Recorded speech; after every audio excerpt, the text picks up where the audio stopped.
Innal hamdalillah nahmaduhu wa nasta'inuhu wa nastaghfiruh wa na'udzu billahi min shururi anfusina wa sayyiati a'malina may yahdihillahu fala mudilla lahu wa may yudlilhu fala hadiya lahu asyhadu an la ilaha illallah wahdahu la syarika lahu wa anna muhammadan abduhu wa rasuluh alladzi la nabiyya ba'dahu amma ba'du. Ikhwati iman rahimakumullah, Rasulullah Shallallahu Alaihi Wasallam pernah mengatakan almaru ala dini akhihi. Seseorang itu agamanya tergantung dari siapa temannya. Jadi kalau melihat bagaimana keimanan dan agama seseorang itu gampang, tinggal lihat siapa temannya. Apik henteuna, kemudian paham atau tidak, dalam atau tidak pengertian agama tergantung dari bagaimana dan siapa dia berteman. Bahkan Fatimah rahimahumullah, Rasul di kesempatan yang lain memperingatkan ajalisu, orang-orang yang suka berdiam diri, bergaul dengan orang-orang yang soleh itu seperti orang-orang yang bergaul dengan penjual minyak kasturi gitu. Sanajan teu make, sanajan teu meuli ka seungitan. Beda jeung jalma anu gaweanana jeung jalma anu milampah dosa, perbuatan-perbuatan yang haram, teh siga anu duduk dengan orang-orang yang pandai besi. Jadi sanajan henteu ngilu digawe ge kapeceretan ku seuneuna teh. Nah, ruhai-ruhaina wae mah bakal kapeceretan. Oleh karena itu, ikhwati iman rahimakumullah, orang beriman itu harus memilih dan memilah siapa yang menjadi teman. Nah, untuk menjadi teman atau mengukur sakadar wanoh mah tidak dibatasi. Bergaul dengan orang di luar Islam juga diperbolehkan. Tetapi kalau sudah menjadi sahabat, teman dekat yang menanggung, wali, itu tidak boleh kecuali orang-orang yang beriman. Al-Maidah ayat 51 jelas, la tattahidu yahuda wan nasara auliya. Di Al-Imran, la tattahidu bitonatan min dunikum. Jangan kalian mengambil orang kepercayaan selain dari kalian. Umar bin Khattab pernah kepada salah satu gubernurnya ketika belum menjadi khalifah, kalau tidak salah Abu Musa al-Asy'ari di Mesir, ternyata sekretarisnya itu adalah orang kafir, orang Nasrani. Maka kata Umar bin Khattab, ganti, itu tidak boleh. Tidak boleh orang beriman itu urusannya dipegang oleh orang-orang yang selainnya, apalagi sekretaris. Tina bahasa Inggris secret materi. Secret teh artina rahasia. Jadi rahasia satu organisasi itu ayana di sekretaris salah nama. Nah, ikhwati iman rahimakumullah, apalagi itunya untuk menjadi teman sehidup, pendamping sehidup, atau misalnya teman sakasur, babaturan hirup nu disebut ke orang pasangan istri ataupun suami. Asal pokoknya itu tidak boleh kecuali sekufu. Sekufu teh asal tina itu satu banding. Karena ya dina Al-Ikhlas lam yakul lahu kufuwan ahad. Sekufu teh artinya seimbang, satu level bahasa orang namanya. Satu level dalam masalah apa? Yang paling pokok dalam masalah keimanan. Tidak boleh seseorang itu mengambil atau menjadikan istri atau suami kecuali yang sama dalam keimanan. Karena tujuan di dalam Islam menikah itu bukan hanya memiliki pasangan hidup, mempunyai keturunan, tetapi menjadi wasilah yang sangat besar untuk mendekatkan diri pada Allah Subhanahu wa taala.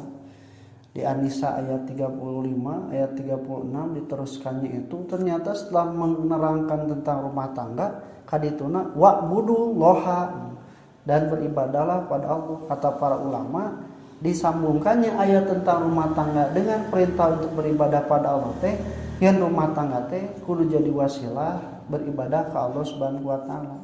Ibadah yang paling panjang, paling lama, yang intens, dugikeun ka disebutkeun ku Rasul, lamun atos menikah seseorang itu telah sempurna, faqad kamula nisfa dinihi, maka setengah dari agamanya itu sudah sempurna. Kenapa? Karena menikah itu menghabiskan sebagian besar dari kehidupan dan waktu seseorang. Satu hari banyak dihabiskan dengan pasangan hidupnya. Demikian pula ketika sudah menua, sudah tidak bekerja, maka dihabiskan dengan pasangan hidup. Maka indah kalau misalnya satu visi bahwa ibadah adalah tujuan dan menjadi pokok ketika berumah tangga. Tapi lamun misalnya beda tujuan, riweuh dugikeun ka Rasul dan nyebatkeun padfar bidatidin, pilih agamana, taribat yadaka, anjeun moal riweuh lamun anu diutamakeun milih agama, teu nanaon geulis oge, teu nanaon beunghar oge, teu nanaon alus turunan ge, nu penting mah agamana alus. Nah, ikhwati rahimakumullah, maka di ayat 221 saklak ku Allah Subhanahu wa taala, wala tankihu musyrikati hatta yu'minna. Jangan kalian itu menikahi perempuan-perempuan yang musyrik. Nah, ini kalau dalam gambaran itu lamun ateis atau kafir itu mah kosong, tidak menerima, tidak beriman pada Allah sama sekali. Anu bertauhid mah hiji ka Allah hungkul, tah anu musyrik mah dua, minimal dua, ka Allah jeung kanu sejen teu musyrik. Jadi alus mana nu kafir nu musyrik? Kafir mah cenah jelas nolak cenahnya, ieu mah musyrik mah ongkon narima tapi serong, tapi salingkuh dina hubungan pasangan mah cenah. Nah, makanya sebenarnya dua-duanya berbahaya, tapi lebih berbahaya itu adalah yang musyrik. Nah, orang musyrik. Kenapa? Karena dia itu satu waktu diikuti dan dipercayai orang yang percaya beriman pada Allah. Tapi ketika satu waktu ternyata dia berbuat kemusyrikan. Anu kafir mau kitu dan moal aya manehanana nepikeun ka daek misalna ngilu ibadah ngaku Islam moal, tapi anu musyrik mah bisa jadi sarua jeung urang di tukang ternyata nyembah kanu sejen. Nah, tidak diperbolehkan. Bahkan kata Allah, wala amatun mu'minatun khairun mim musyrikatin walau a'jabatkum. Hamba sahaya perempuan tapi dia beriman itu lebih baik daripada kalian menikahi orang yang musyrikah, perempuan-perempuan musyrikah. Nah, ini dikecualikan ternyata di dalam surah Al-Maidah ayat kelima, bahwa perempuan-perempuan musyrik dari ahli kitab itu boleh dinikahi. Kenapa? Karena Allah Subhanahu wa taala mudah-mudahan menjadi wasilah ahli kitab yang sudah ada kesamaan agama samawi itu bisa beriman pada Nabi Muhammad SAW, ajaran Islam dan masuk Islam. Sabab lalaki mah lebih kuat, lebih menentukan, tetapi dilarang sebaliknya kalau perempuan yang muslimah dinikahi oleh orang-orang yang orang musyrik. Walau anjabakum, walaupun orang musyrik bisa jadi lebih mengagumkan bagi kalian. Dan ternyata ikhwati rahimakumullah, Abu Dedat itu dalam kitab dan bukunya sampai mengatakan salah satu jalan misionaris itu adalah melalui pernikahan. Jadi orang-orang mengkafirkan, mengeluarkan dari agama Islam itu sasarannya adalah perempuan-perempuan yang dinikahi kemudian yaitu menjadi orang-orang non-muslim, dan itu sudah jelas di depan mata, bahkan menimpa pada artis-artis public figure di negara kita. Oleh karena itu kewajiban kita itu satu, tidak boleh menikah dengan orang musyrik, dan yang kedua tidak boleh menikahkan saudara, kemudian juga anak perempuan atau misalnya tetangga kita dengan orang-orang yang musyrik yang laki-laki. Allah menjelaskan ulaika yad'una ilan nar, mereka itu mengajak menyeru engkau kepada api neraka. Tentu dari apa yang kita lihat, dari yang kita dengar, kita interaksi itu kan nya gitu itu. Lamun misalnya orang sadayana teu kuat mah kababawa. Kalaupun misalnya teu kababawa, minimal orang aya toleransi gede nepikeun ka teu bisa nyare. kan dari segi akidah saja sudah berbeda, kadieu dina syariat, dina masalah ibadah geus beda, kumaha cacakan urang beda pendapat dina rumah tangga ge kacidariweuhna ieu geus beda sagalana. Nah, maka ulaika yad'una ilana, mereka itu mengajak kepada api neraka.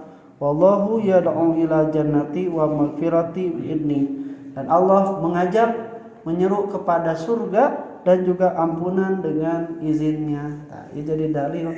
Jadi rumah tangga mah kudu jadi tujuanana teh aya tujuan mawa ka surga jeung ngajadikeun wasilah lungsurna maghfirah ti Allah Subhanahu wa taala. Mun can karasa rumah tangga teh nambahan pi surgaeun jeung mendapatkan pengampunan dari Allah, kudu dibebenah deui. Bisi tujuan hirup urang sadayana berumah tangga teh lain ibadah. Sabab ripuh lamun rumah tangga tujuan lain ibadah mah tong wakama anu loba balik tong wakama anu saeutik nu loba oge ripuh gitu. Lamun tujuanna lain agama.